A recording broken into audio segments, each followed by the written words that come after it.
നമസ്കാരം. പ്രിയങ്ക ഗാന്ധിയുടെ വയനാട്ടിലേക്കുള്ള വരവ് കോൺഗ്രസിന്റെ രാഷ്ട്രീയമായ സർജിക്കൽ സ്ട്രൈക്കും ഇന്ദിരാഗാന്ധിയുടെ നിശ്ചയദാർഢ്യവും സോണിയാഗാന്ധിയുടെ പ്രസരിപ്പുമായി വയനാടൻ ചുരം പ്രിയങ്ക ഗാന്ധി കയറുമ്പോൾ അത് ദേശീയ രാഷ്ട്രീയത്തിലും സംസ്ഥാന രാഷ്ട്രീയത്തിലും ഉണ്ടാക്കുന്ന ഇമ്പാക്റ്റ് എന്താണ്? VIP-കൾ വയനാട്ടിൽ മത്സരിക്കുമ്പോൾ ജനങ്ങൾ നേരിടുന്ന, വയനാട്ടിലെ കർഷക ജനത നേരിടുന്ന പ്രതിസന്ധികൾക്ക് VIP പരിഗണന കിട്ടുമോ? ഈ വിഷയങ്ങളിലെ നിലപാട് പ്രഖ്യാപിക്കുകയാണ് ഷെക്കേന ന്യൂസിന്റെ നിലപാട് എന്ന ഈ ഒരു പ്രോഗ്രാമിലൂടെ. ഞാൻ ജോർജി, എന്നോടൊപ്പമുള്ളത് അയന സണ്ണി. നമുക്കറിയാവുന്നതുപോലെ ഞാൻ ഇൻട്രോയിൽ സൂചിപ്പിച്ചു, പ്രത്യേകിച്ച് കോൺഗ്രസിന്റെ ഒരു സർജിക്കൽ സ്ട്രൈക്ക് എന്ന് വേണമെങ്കിൽ നമുക്ക് വിശേഷിപ്പിക്കാൻ സാധിക്കും. കാരണം രാഹുൽ ഗാന്ധി മിക്കവാറും വയനാട് ഒഴിയും എന്ന് ഏകദേശം ഒരു ഉറപ്പായി കഴിഞ്ഞിരുന്നു. പക്ഷെ ആ ഒരു മണ്ഡലത്തിലേക്ക് പല കാൻഡിഡേറ്റ്സിന്റെയും പേര് വന്നു, പലരും അവകാശവാദമായിട്ട് രംഗത്ത് വന്നു. പ്രത്യേകിച്ച് കാന്തപുരം വിഭാഗമൊക്കെ വയനാട് മുസ്ലിം സ്ഥാനാർത്ഥിയെ നിർത്തണം എന്നൊക്കെ പറഞ്ഞു. പക്ഷെ എങ്കിൽ പോലും ഏവരെയും അത്ഭുതപ്പെടുത്തിക്കൊണ്ട് അല്ലെ, ഒരു സർപ്രൈസ് കാൻഡിഡേറ്റ് എന്ന് തന്നെ നമുക്ക് വിശേഷിപ്പിക്കാൻ സാധിക്കും അല്ലെ. പ്രിയങ്ക ഗാന്ധിയുടെ ഒരു സ്ഥാനാർത്ഥിത്വം എന്ന് പറയുന്നത് ജോർജ് സൂചിപ്പിച്ചതുപോലെ ഒരു സർജിക്കൽ സ്ട്രൈക്ക് എന്ന് വേണമെങ്കിൽ പറയാം. പക്ഷെ അതിനേക്കാളെല്ലാം ഉപരിയായി കോൺഗ്രസിന്റെ മുന്നിൽ നല്ലൊരു ഓപ്ഷൻ ഉണ്ടായിരുന്നില്ല എന്നതാണ് ഒരു വസ്തുത എന്ന് പറയുന്നത്. കാരണം രാഹുൽ ഗാന്ധി കഴിഞ്ഞ ദിവസം ഈ വോട്ടർമാർക്ക് നന്ദി രേഖപ്പെടുത്താൻ വന്നു കഴിഞ്ഞപ്പോൾ പറഞ്ഞു വയനാട് എൻ്റെ കുടുംബമാണ് എന്ന്. അപ്പൊ സ്വാഭാവികമായിട്ടും അങ്ങനെ പറഞ്ഞ് ദിവസങ്ങൾക്കകം മാറ്റിപ്പറയുക എന്ന് പറയുന്നതും വയനാട് ഉപേക്ഷിക്കുക എന്ന് പറയുന്നതും കോൺഗ്രസിനെ സംബന്ധിച്ചിടത്തോളം, പ്രത്യേകിച്ച് രാഹുൽ ഗാന്ധിയെ സംബന്ധിച്ചിടത്തോളം ഏറെ വിഷമകരമായ കാര്യമാണ്. പ്രത്യേകിച്ച് ദേശീയ തലത്തിലും അത് കോൺഗ്രസിന് ഏറെ ദോഷം ചെയ്യും. വാക്കുപാലിക്കാത്ത ഒരു നേതാവ് എന്ന ഒരു പ്രതിച്ഛായ ചിലപ്പോൾ രൂപപ്പെടാനുള്ള ഒരു സാധ്യതയുമുണ്ട്. അതെല്ലാം വെച്ചുകൊണ്ടായിരിക്കാം. പക്ഷെ അതോടൊപ്പം തന്നെ നല്ലൊരു സ്ഥാനാർത്ഥിയെ, കോൺഗ്രസ് സ്ഥാനാർത്ഥിയെ കേരളത്തിൽ കണ്ടെത്തുക എന്നതും കോൺഗ്രസിനെ സംബന്ധിച്ചിടത്തോളം ഇപ്പോഴത്തെ ഒരു അവസ്ഥയിൽ ഏറെ പ്രയാസമുള്ള ഒരു കാര്യം കൂടിയായിരിക്കും. ഈ സാമുദായിക സമവാക്യങ്ങളൊക്കെ എല്ലാ കമ്മ്യൂണിറ്റിക്കും ഒരുവിധം സ്വാധീനമുള്ള ഒരു മണ്ഡലം കൂടിയാണ് വയനാട്. അപ്പൊ സ്വാഭാവികമായും അവരെല്ലാം തൃപ്തിപ്പെടുത്തിക്കൊണ്ട് നല്ലൊരു സ്ഥാനാർത്ഥിയെ അവതരിപ്പിക്കുക എന്നത് പറയുന്നതും കോൺഗ്രസിനെ സംബന്ധിച്ചിടത്തോളം ഇപ്പോഴത്തെ ഒരു സാഹചര്യത്തിൽ ഏറെ പ്രയാസമുള്ള ഒരു കാര്യമാണ്. സ്ഥാനാർത്ഥി ഒരുപാട് പേര് പല പേരുകളും കടന്നു വരും. പക്ഷേ ദേശീയ തലത്തിൽ ഇപ്പോൾ കോൺഗ്രസ് പതിയെ ഒരു തിരിച്ചു വരുന്ന ഒരു സാഹചര്യമാണ്. അപ്പൊ ആ ഒരു പ്രതീതി നിലനിർത്തുക എന്നത് പറയുന്നത് കോൺഗ്രസിനെ സംബന്ധിച്ചോളം ആവശ്യമുള്ള ഒരു കാര്യമാണ്. നല്ല ഭൂരിപക്ഷത്തിൽ വയനാട് നിലനിർത്തുക. അപ്പൊ അങ്ങനെ വരുമ്പോൾ 2-3 കാര്യങ്ങളാണ് ഇവിടെ വരുന്നത്. ഒന്ന്, വയനാട് നല്ല ഭൂരിപക്ഷത്തിൽ നിലനിർത്തുക, നല്ലൊരു മികച്ച സ്ഥാനാർത്ഥിയെ അവതരിപ്പിക്കുക, രാഹുൽ ഗാന്ധി വാക്കുപാലിക്കുന്ന ഒരു നേതാവാണ് എന്ന് പറയുക. 2019 കോൺഗ്രസിനെ സംബന്ധിച്ചിടത്തോളം ഏറെ പ്രതിസന്ധി നിറഞ്ഞ ഒരു കാലഘട്ടമായിരുന്നു. അന്ന് വയനാട് രാഹുൽ ഗാന്ധിക്കൊപ്പവും കോൺഗ്രസിനൊപ്പവും നിന്ന മണ്ഡലമാണ്. അപ്പൊ അമേധി പോലും കോൺഗ്രസിനെ കൈവിട്ടു. ആ ഒരു പശ്ചാത്തലത്തിൽ വയനാട് കോൺഗ്രസിനെ സഹായിച്ച ഒരു മണ്ഡലമാണ്. അപ്പൊ അതിനെ കൈവിടുക, പെട്ടെന്നൊരു ദിനത്തിൽ കൈവിടുക എന്ന് പറയുന്നത് കോൺഗ്രസിന് വലിയ തിരിച്ചടിക്ക് സാധ്യതയുണ്ട്. അത് ഒരുപക്ഷെ പ്രതിപക്ഷവും BJP-യും അടക്കമുള്ള പാർട്ടികൾ അത് ഉന്നയിക്കുകയും ചെയ്യും. അതുകൊണ്ടാകാം മറ്റൊരു പേരുകളും കൂടുതൽ ചർച്ചയ്ക്ക് വരുന്നതിന് മുമ്പ് തന്നെ വളരെ അഡ്വാൻസ് ആയി കോൺഗ്രസ് ഒരു സ്ഥാനാർത്ഥിയെ അവതരിപ്പിച്ചതും മറ്റു പേരുകളിലേക്ക് പോകാതിരിക്കാനും മറ്റു വിവാദങ്ങളൊന്നും ഉണ്ടാകാതിരിക്കാനും വേണ്ടിയിട്ടായിരിക്കാം എന്ന് തോന്നുന്നു. ഏതായാലും പ്രിയങ്ക ഗാന്ധിയെ സംബന്ധിച്ചോളം വയനാട് പരിചിതമായ ഒരു മണ്ഡലം കൂടിയാണ്. വയനാട് രാഹുൽ ഗാന്ധിക്കൊപ്പം പലവട്ടം തെരഞ്ഞെടുപ്പ് പ്രചരണങ്ങൾക്കൊക്കെ വന്നിട്ടുണ്ട്. രാഹുൽ ഗാന്ധി വിജയിച്ചതിന് ശേഷവും മണ്ഡലത്തിലെ പല കാര്യങ്ങളും അന്വേഷിച്ച് മനസ്സിലാക്കിക്കൊണ്ടിരുന്ന ഒരു വ്യക്തി കൂടിയാണ്. അപ്പൊ അതുകൊണ്ട് കോൺഗ്രസിനെ സംബന്ധിച്ചുള്ള ഒരു സർജിക്കൽ സ്ട്രൈക്ക് എന്ന് പറയാൻ കഴിയില്ല. മറ്റൊരു ഓപ്ഷൻ, നല്ലൊരു ഓപ്ഷൻ ഉണ്ടായിരുന്നില്ല എന്നതാണ് തോന്നുന്നു. വളരെ കറക്റ്റാണ്. പ്രത്യേകിച്ച് അതിനെ നമുക്കറിയാം, ഈ സണ്ണി സൂചിപ്പിച്ചതുപോലെ ഈ വയനാട് രാഹുൽ ഗാന്ധിയെ സംബന്ധിച്ചിടത്തോളം ഒരു ഇമോഷണൽ അറ്റാച്ച്മെന്റ് ഉണ്ട്. പ്രത്യേകിച്ച് 2019 കോൺഗ്രസ് ഒന്നുമല്ലാതിരുന്ന, അല്ലെങ്കിൽ ഒരു വളരെയധികം ഒരു ദയനീയമായ സ്ഥിതിവിശേഷത്തിലൂടെ കടന്നു പോകുന്ന ആ ഒരു സമയത്താണ് വയനാടുകാര് അല്ലെ രാഹുൽ ഗാന്ധിയെ ചേർത്ത് പിടിച്ചത്. അപ്പോൾ പലപ്പോഴും നമുക്കറിയാം വയനാട് ഒരു ചർച്ചയിലേക്ക് വരുന്നുണ്ട്. VIP-മാര് വരുന്നു, രാഹുൽ ഗാന്ധിയുടെ സ്ഥാനാർത്ഥിത്വം, ഏറ്റവും ഒടുവിൽ പ്രിയങ്ക ഗാന്ധിയുടെ സ്ഥാനാർത്ഥിത്വം. പക്ഷേ ഈ ജനങ്ങൾ അവിടെ അഡ്രസ് ചെയ്യുന്ന ഒരു കോർ ഇഷ്യൂസ് ഉണ്ട്. പ്രത്യേകിച്ച് വയനാട്ടിൽ നിന്ന് വരുന്ന വ്യക്തിയാണ്, വയനാടാണ് സ്വദേശം. അപ്പോൾ ഈ കോർ ഇഷ്യൂസിന് ഒരു VIP പരിഗണന കിട്ടാനുള്ളൊരു സാധ്യതയുണ്ടല്ലോ, എന്താ തോന്നുന്നത്? പ്രിയങ്ക ഗാന്ധിയുടെ കടന്നുവരോടെ എല്ലാവരും അത് നല്ല രീതിയിൽ തന്നെ പ്രതീക്ഷിക്കുന്നുണ്ട്. ഇപ്പം നമ്മൾ വയനാട്ടുകാർ നേരിടുന്ന ഏറ്റവും വലിയ പ്രശ്നമാണ്, ഒന്നാമത് അതിയായ ചികിത്സാ സൗകര്യങ്ങളില്ല. മറ്റു ജില്ലകളെ ആശ്രയിക്കേണ്ടി വരുവാണ്. പിന്നെ മെഡിക്കൽ കോളേജിന് വേണ്ടിയിട്ട് കാലകാലങ്ങളായിട്ട് അവിടെ ആവശ്യം ഉയർന്നിരുന്നു. അപ്പം അവിടെ നിലവിലുള്ള ജില്ലാ ആശുപത്രി അതിനെ മെഡിക്കൽ കോളേജ് എന്നൊരു പേര് കൊടുത്തിട്ട് അതിനെ ഉയർത്തുകയാണ് ഉണ്ടായത്. അല്ലാതെ അവിടെ മതിയായ ചികിത്സാ സൗകര്യങ്ങളില്ല, വാർഡുകളില്ല, പല വിഭാഗത്തിലും ഡോക്ടർമാരില്ല. അങ്ങനെ ഒരുപാട് പ്രശ്നങ്ങൾ നമ്മൾ നേരിടുന്നുണ്ട്. ഇപ്പം രാത്രിയൊക്കെ വീടുകളിലൊക്കെ ആരെങ്കിലും വയ്യാണ്ടായിട്ടുണ്ടെങ്കിൽ ചുരം ഇറങ്ങിയിട്ടാണ് പോകേണ്ടത്, ബദലായിട്ട് വേറെ റോഡില്ല. ഭയങ്കര ബുദ്ധിമുട്ടാണ്. ബ്ലോക്കിലൊക്കെ പെട്ട് 3-4 അല്ല 7 മണിക്കൂറൊക്കെ നമ്മൾ പലരും അവിടെ കുടുങ്ങി കിടന്നിട്ടുണ്ട്. പിന്നെ എയർപോർട്ടിലേക്ക് പോകേണ്ടവരൊക്കെ ഫ്ലൈറ്റ് ഒക്കെ മിസ്സായി. അങ്ങനെ ഒരുപാട് യാത്രാ സൗകര്യവും എല്ലാം നമ്മൾ നേരിടുന്നുണ്ട്. പിന്നെ ഏറ്റവും വലിയായിട്ട് എടുത്തു പറയേണ്ടത് വന്യമൃഗങ്ങളുടെ ആക്രമണം. ഇപ്പൊ ഈ അടുത്ത കാലത്തായിട്ട് നല്ല രീതിയിൽ തന്നെ വർദ്ധിച്ചിട്ടുണ്ട്. പണ്ട് കാലത്ത് ഇല്ലായിരുന്നു എന്നല്ല, പക്ഷെ ഇപ്പം ഫെൻസിങ് അതുപോലെയുള്ള സംവിധാനങ്ങൾ ചെയ്യാത്തതായിരിക്കാം ഒരുപാട് ആൾക്കാരുടെ ജീവൻ നഷ്ടപ്പെട്ടിട്ടുണ്ട്. പിന്നെ കടക്കെണി അതുമൂലം ഒരുപാട് കർഷകർ അവിടെ ആത്മഹത്യ ചെയ്തിട്ടുണ്ട്. മെയിനായിട്ട് ഇപ്പം ഒരു ഏപ്രിൽ മെയ് ആ ഒരു മാസങ്ങളിൽ വരൾച്ച, പുൽപ്പള്ളി പോലുള്ള പ്രദേശങ്ങളിൽ വരൾച്ച ഭയങ്കര രൂക്ഷമാണ്. അപ്പം വിളകൾ നശിക്കുന്നു. നമ്മൾ വിത്തിട്ട് അതൊന്ന് മുളയ്ക്കുന്നതിന് മുന്നേ കരിഞ്ഞുണങ്ങി പോകുന്ന ഒരവസ്ഥ. നമ്മൾ ലോൺ എടുത്തിട്ടാണ് പലരും കൃഷി ചെയ്യുന്നത്. അപ്പം ഞാനൊരു കർഷകന്റെ മോളാ. അപ്പൊ ഈ ബുദ്ധിമുട്ട് എന്താന്ന് നമുക്ക് നല്ല രീതിയിൽ മനസ്സിലാവും. പിന്നെ വന്യമൃഗങ്ങൾ ഇപ്പൊ പന്നിയൊക്കെ കുത്തി കപ്പ അതുപോലെ നെല്ല് എല്ലാം നശിപ്പിച്ചിടാറുണ്ട്. വാഴയൊക്കെ നശിപ്പിച്ചിട്ട് നമ്മളെ വീട്ടിലുള്ളവർ അനുഭവിക്കുന്ന ബുദ്ധിമുട്ടുകൾ എന്താന്ന് നേരിൽ കണ്ട് വളർന്ന ആളാണ്. അതുകൊണ്ട് നമുക്ക് നല്ല രീതിയിൽ മനസ്സിലാവും.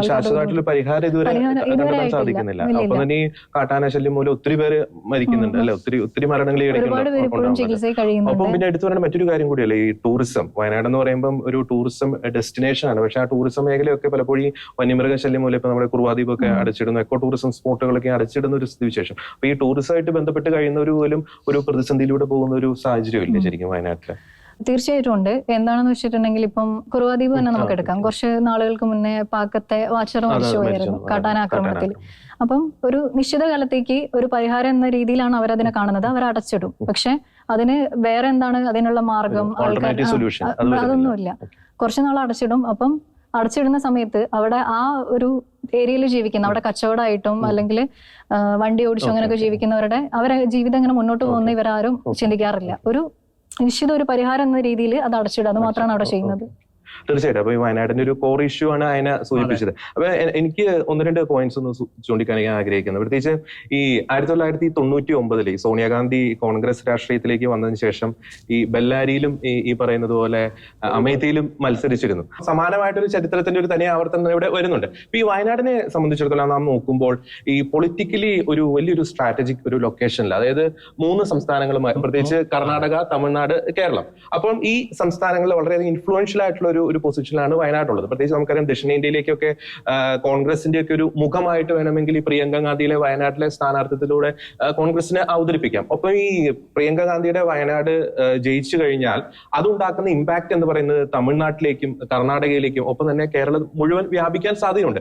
മറ്റൊരു തന്ത്രം കൂടി കോൺഗ്രസ് ഇവിടെ പയറ്റുന്നുണ്ട് എന്നാണ് എനിക്ക് തോന്നുന്നത്. പ്രത്യേകിച്ച് ഈ വയനാട് ഉപതെരഞ്ഞെടുപ്പും വരാൻ പോകുന്ന പാലക്കാട് ഉപതെരഞ്ഞെടുപ്പും, നിയമസഭാ ഉപതെരഞ്ഞെടുപ്പും ഒപ്പം തന്നെ ചേലക്കര ഉപതെരഞ്ഞെടുപ്പും, ആ 2 തെരഞ്ഞെടുപ്പും ഈ പ്രിയങ്ക ഗാന്ധിയുടെ സ്ഥാനാർത്ഥിത്വത്തിലൂടെ ഒരു ഈസി വാക്ക് ഓവർ വേണമെങ്കിൽ കോൺഗ്രസിനെ നേടിയെടുക്കാവുന്ന ഒരു സാഹചര്യമുണ്ട്. ആ പ്രിയങ്ക ഗാന്ധി ഉണ്ടാക്കിയ ആ ഒരു ഇൻഫ്ലുവൻസ്, ആ ഒരു ഓളം ഈ മണ്ഡലങ്ങളിലേക്കൊക്കെ പോകാനുള്ള വലിയൊരു സാധ്യത കൂടി അവിടെ തെളിയുന്നുണ്ട്. മറ്റൊരു കാര്യം കൂടി ഉള്ളത്, നമുക്കറിയാം NDA സഖ്യം ഇത്തവണ അധികാരത്തിലേറിയത് മറ്റ് ഘടകകക്ഷികളുടെ ഒരു സപ്പോർട്ടോടുകൂടി തന്നെയാണ്. അപ്പോൾ ഒരു പക്ഷേ ഏതെങ്കിലും കാരണവശാൽ ഒരു സർക്കാർ വീഴുന്ന ഒരു സാഹചര്യം ഉണ്ടായാൽ എനിക്ക് തോന്നുന്നു ഒരു ഇന്ത്യ മുന്നണിയുടെ ഒരു പ്രൈം മിനിസ്റ്റർ കാൻഡിഡേറ്റ് ആയിട്ട് ഒരു പ്രിയങ്ക ഗാന്ധിയെ അവതരിപ്പിച്ചാൽ ഇന്ത്യയിലെ ഘടകകക്ഷികൾ പോലും ചിലരെങ്കിലും പിന്താങ്ങാനുള്ള ഒരു സാധ്യതയുണ്ട്. ഒപ്പം പാർലമെന്റിൽ മോദിക്കുള്ള ഒരു ആൾട്ടർനേറ്റീവ് ഓപ്ഷൻ, അല്ലെങ്കിൽ മോദിയെ ആര് നേരിടും എന്നതിനൊരു ഉത്തരമായിട്ട് കോൺഗ്രസിന്റെ ആവനാഴിയിൽ ഒരു ബ്രഹ്മാസ്ത്രം തന്നെയായിരുന്നു അല്ലെ പ്രിയങ്ക ഗാന്ധി എന്ന് പറയുന്നത്. വടക്കേന്ത്യൻ രാഷ്ട്രീയവും തെക്കേന്ത്യൻ രാഷ്ട്രീയവും തമ്മിലൊരു വേർതിരിവ് വരികയാണെങ്കിൽ കോൺഗ്രസിനെ സംബന്ധിച്ചിടത്തോളം ഈ തെക്കേന്ത്യയിലാണ് കൂടുതൽ പ്രാമുഖ്യം ഉള്ളതും. ഇപ്പോൾ കർണാടക, തെലങ്കാന 2 സംസ്ഥാനങ്ങളാണ് കൈവശമുള്ളതും. അവിടെ ഈ പ്രിയങ്ക ഗാന്ധിയുടെ ഒരു സാന്നിധ്യം കോൺഗ്രസിനെ കൂടുതൽ കരുത്തറ്റാക്കും. അതോടൊപ്പം തന്നെ ഈ വടക്കേ ഇന്ത്യയിൽ ഇപ്പൊ റായ്ബറേലി നിലനിർത്തിക്കൊണ്ട് തന്നെ രാഹുൽ ഗാന്ധി കുറച്ചും കൂടി സജീവമാകുന്ന ഒരു സാഹചര്യമായിരിക്കും ഉണ്ടാകുക. അതോടൊപ്പം തന്നെ കാണേണ്ട ഒരു കാര്യം, ഒരുപക്ഷെ ഈ റായ്ബറേലി ഉപേക്ഷിക്കാത്തതിന്റെ ഒരു കാര്യം, അവിടെ BJPയുടെ ഒരു സംസ്ഥാന സർക്കാരാണ് ഭരിച്ചുകൊണ്ടിരിക്കുന്നത്. അവിടെ BJPക്ക് നല്ല സംഘടനാ സംവിധാനമുണ്ട്. ഈ കഴിഞ്ഞ ഇപ്പൊ ലോക്സഭാ തെരഞ്ഞെടുപ്പിൽ ചെറിയ തിരിച്ചടി നേരിടേണ്ടി വന്നുവെങ്കിൽ പോലും അപ്പൊ അവര് എല്ലാ സംവിധാനവും തെരഞ്ഞെടുപ്പിൽ ഉപയോഗിക്കും. പക്ഷെ വയനാടിനെ സംബന്ധിച്ചിടത്തോളം കുറച്ചും കൂടി കോൺഗ്രസിന് അനുകൂലമായിരിക്കും സാഹചര്യങ്ങൾ എന്നൊരു ചിന്ത കൂടി അതിന് പിന്നിലുണ്ടാകാം.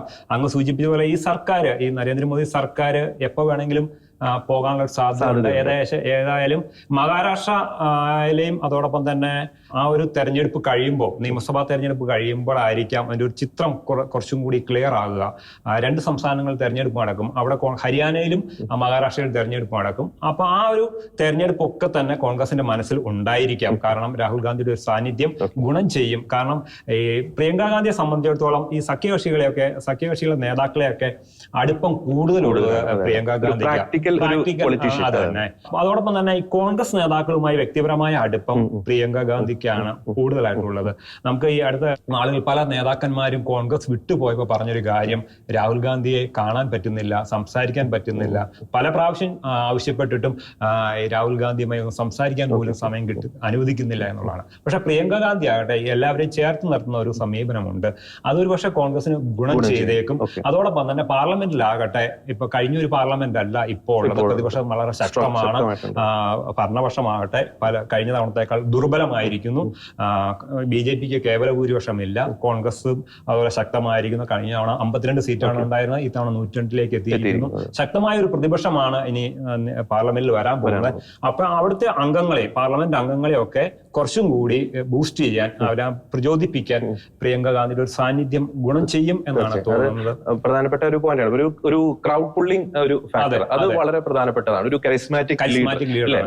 ഏതായാലും കുറച്ചും കൂടി അങ്ങ് പറഞ്ഞ പോലെ ആളുകളെ സ്വാധീനിക്കാൻ കഴിയുന്ന, ആളുകളെ സംവദിക്കാൻ കഴിയുന്ന, ജനങ്ങളെ കയ്യിലെടുക്കാൻ കഴിയുന്ന ഒരു നേതാവായിട്ടാണ് നമുക്ക് പലപ്പോഴും പ്രിയങ്ക ഗാന്ധിയെ കണ്ടിട്ടുള്ളത്.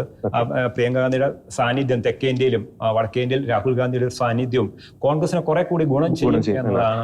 അത് വളരെ കറക്റ്റാണ്. നമ്മുടെ ഒരു കൺക്ലൂഷനിലേക്ക് വരുമ്പോൾ നമ്മൾ ചിന്തിക്കുകയാണ്, 1999 സോണിയാഗാന്ധി രാഷ്ട്രീയത്തിലേക്ക് വന്നപ്പോൾ തന്നെ സോണിയാഗാന്ധിയുടെ പല പ്രസംഗവേദികളിലും പ്രിയങ്ക ഗാന്ധിനെ കണ്ടിരുന്നു. പക്ഷേ പ്രിയങ്ക ഗാന്ധിയുടെ ഒരു രാഷ്ട്രീയപരമായിട്ടുള്ള ഒരു പ്രചരണമൊക്കെ പലപ്പോഴും UP-ലൊക്കെ ഒതുങ്ങിപ്പോയിരുന്നു.